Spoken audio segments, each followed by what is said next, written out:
So now we're in a contract. Prior to contingency has been removed. Now we're in business. This is exciting, isn't it? But don't get too excited just yet. We have to go through the contingency time frame.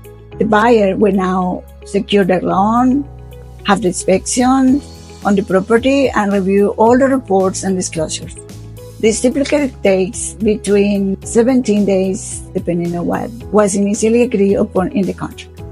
In some cases, when you're dealing with a very desirable home that has multiple offers, first we can negotiate better.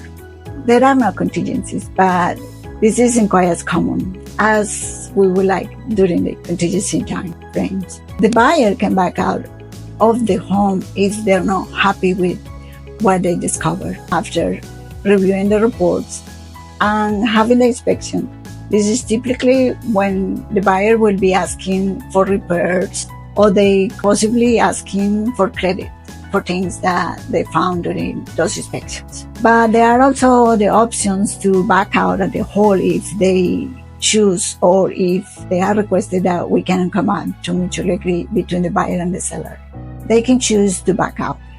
Also, for some reason, they're not able to qualify for the loan, or if their home does not appraise, or we cannot come up with a mutually agreed upon price regarding the appraisal, the buyer can also back out as well. You need to understand if a home does not appraise for the contractual amount, that the lender will only loan as the appraisal value. And obviously, they take into consideration that the buyer is actually qualified. So you have to come out with additional money. The buyer has to. Required will need to be made up from the buyer. Or the seller will have to agree to adjust the contractual price again, unless you have counted out any of these contingencies that they are not made of part of the original contract or counter offer. The buyer has the right to back out of the home. And as a seller, we cannot retain their deposit.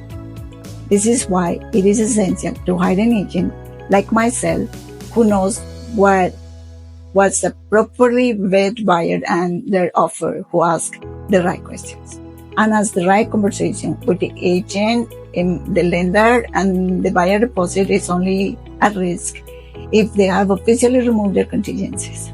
So I always advise my clients not to start packing their bags until all the contingencies have been removed. Also, be sure to get contingency removed as soon as possible. Watch below to see what is next and what to expect, and feel free to personally reach out to me or someone in my company so we can get more details about you, finding out what you need. We know how to properly serve you, advise you, and as always, make it a great home selling and buying day.